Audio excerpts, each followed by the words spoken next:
सत्ता संपादकीय गति 110 शब्द प्रति मिनट। Be ready. 3, 2, 1 स्टार्ट। इस वक्त देश में महंगाई अपने चरम पर है। पेट्रोलियम पदार्थों की बढ़ती कीमतों की वजह से इसका रुख लगातार ऊपर की ओर बना हुआ है। इससे स्वाभाविक ही लोगों की रोजमर्रा की जिंदगी पर प्रतिकूल प्रभाव पड़ रहा है। पहले ही लोगों की कमाई घट चुकी है। लाखों लोगों के रोजगार छिन गए हैं। 30 पर महंगाई में उन्हें परिवार चलाना, बच्चों की शिक्षा और स्वास्थ्य आदि पर खर्च करना भारी पड़ रहा है।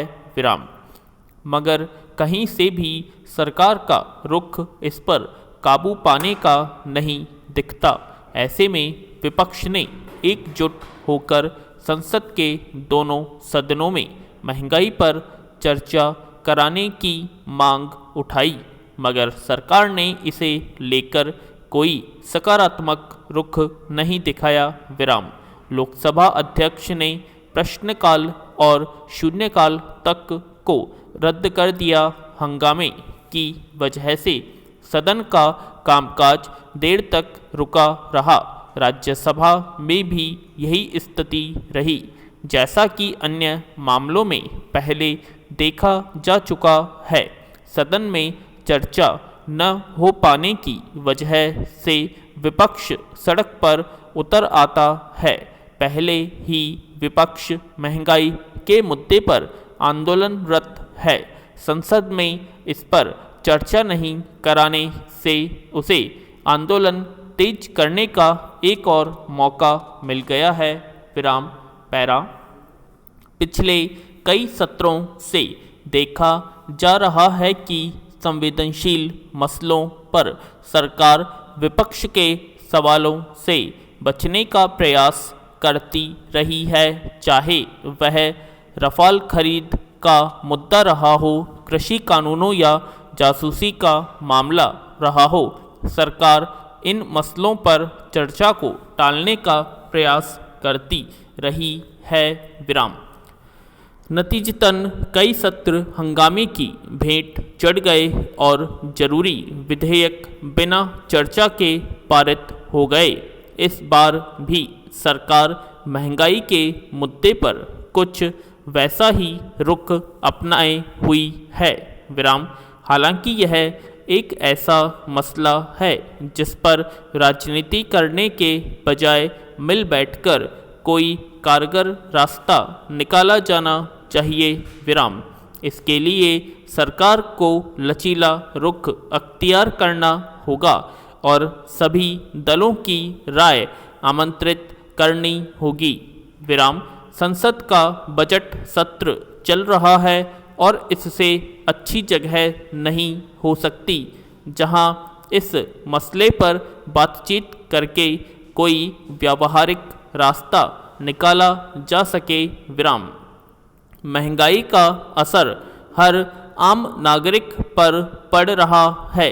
अर्थव्यवस्था से जुड़े हर क्षेत्र पर पड़ रहा है। खासकर पेट्रोल, डीजल, रसोई गैस की बढ़ती कीमतों पर काबू पाने के लिए विचार विमर्श से क्यों गुरेज होना चाहिए। अगर सरकार ने इस पर काबू पाने के लिए कोई रणनीति बनाई है तो उसे जाहिर करने में भी हिचक नहीं होनी चाहिए। ईंधन की बढ़ती कीमतों की मुख्य वजह अंतर्राष्ट्रीय बाजार में कच्चे तेल की ऊंची कीमतें हैं। मगर ये कीमतें तब भी बढ़ रही थी या बढ़ी हुई थी जब सरकार ने करीब 3 महीने तक इनमें बढ़ोतरी का फैसला रोक रखा था। अब कंपनियों के उस पुराने घाटे को पाटने के लिए कीमतें बढ़ाई जा रही है, तो इसमें सरकार की मंशा जाहिर है कि वह दरअसल महंगाई पर काबू पाने को लेकर गंभीर नहीं है। पिछले 7 सालों में उत्पाद शुल्क के नाम पर सरकार ने लाखों करोड़ों रुपए का राजस्व इकट्ठा किया हुआ है। फिलहाल प्रति लीटर करीब 27 रुपए उत्पाद शुल्क वसूला जाता है। विराम वह इस बात से भी अनजान नहीं कि तेल की बढ़ती कीमतों की वजह से महंगाई पर अंकुश लगाना कठिन बना हुआ है। फिर वह पिछली कमाई से इसकी भरपाई के बारे में क्यों नहीं सोचती? विपक्ष से रार पर क्यों तुली है पैरा? यूक्रेन के बूचा शहर में कत्ले आम की घटना की स्वतंत्र जांच की मांग का समर्थन कर भारत ने उचित कदम उठाया है। संयुक्त राष्ट्र में भारत के प्रतिनिधि ने इन सामूहिक हत्याओं की निंदा की। यों पिछले कई दिनों से अमेरिका और यूरोपीय संघ रूस पर युद्ध अपराध का आरोप लगा रहे हैं।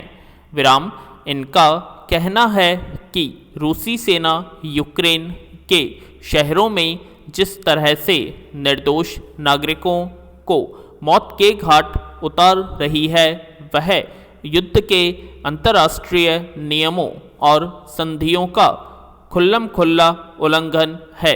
इसके लिए कई देशों ने अंतर्राष्ट्रीय न्यायालय का दरवाज़ा भी खटखटाया।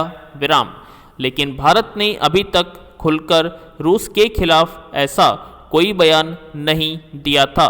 यूक्रेन युद्ध के मुद्दे पर सुरक्षा परिषद में जो प्रस्ताव आए उन पर मतदान से भी भारत बचता रहा। इससे यह संदेश जाता रहा कि वह रूसी कदमों के खिलाफ नहीं है। दरअसल इस मुद्दे पर भारत शुरू से ही तटस्थता की नीति पर चल रहा है, पर अब पहली बार ऐसा हुआ जब बूचा में सैकड़ों लोगों को मार डालने की घटना सामने आने के बाद भारत ने चुप्पी तोड़ी और संयुक्त राष्ट्र के मंच से इसकी स्वतंत्र जांच करवाने का भी समर्थन किया।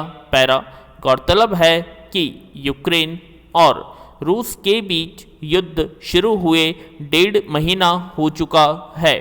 इस दौरान रूस ने जिस बेरहमी से यूक्रेन को तबाह किया है वह बेहद खौफनाक है।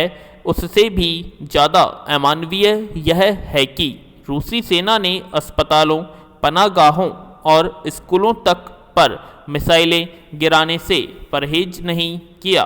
नागरिकों को गोलियों से उड़ा दिया जा रहा है।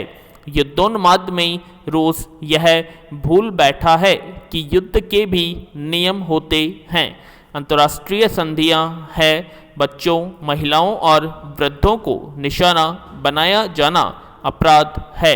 बूचा में जो कुछ हुआ उसे देखकर किसका दिल नहीं दहल उठा होगा।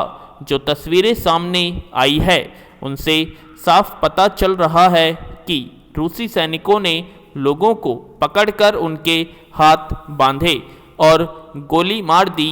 विराम बूचा की सड़कों और गलियों में सैकड़ों ऐसे शवों का मिलना बताता है कि रूसी सैनिक पहले से ही कत्लेआम की योजना बनाकर यहाँ आए होंगे।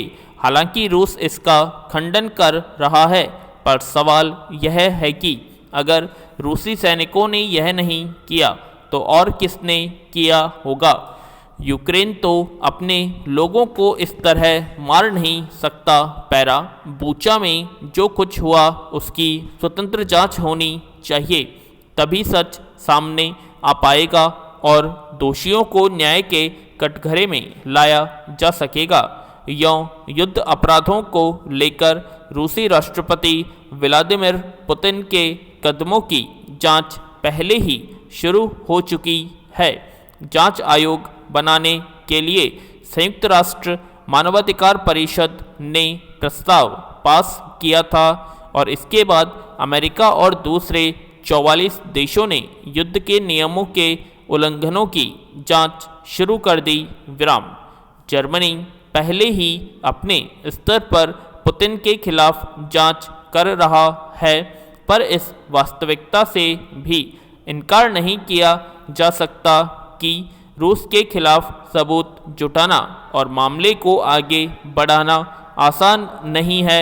विराम। मानवीय नजरिए से देखा जाए तो युद्ध से बड़ा अपराध कोई नहीं है, लेकिन जब सिर पर युद्ध का भूत सवार होता है तो दुश्मन के खात्मे से बड़ा लक्ष्य कोई नहीं दिखता। रूस इसी रास्ते पर है। उसके लिए संघर्ष विराम या शांति वार्ता का कोई मतलब नहीं रह गया है। विराम। यूक्रेन में आड़ में वह अमेरिका और यूरोपीय देशों को संदेश दे रहा है कि उससे उलझना कितना महंगा पड़ सकता है। क्या यह कम बड़ा युद्ध अपराध है? पूर्ण विराम।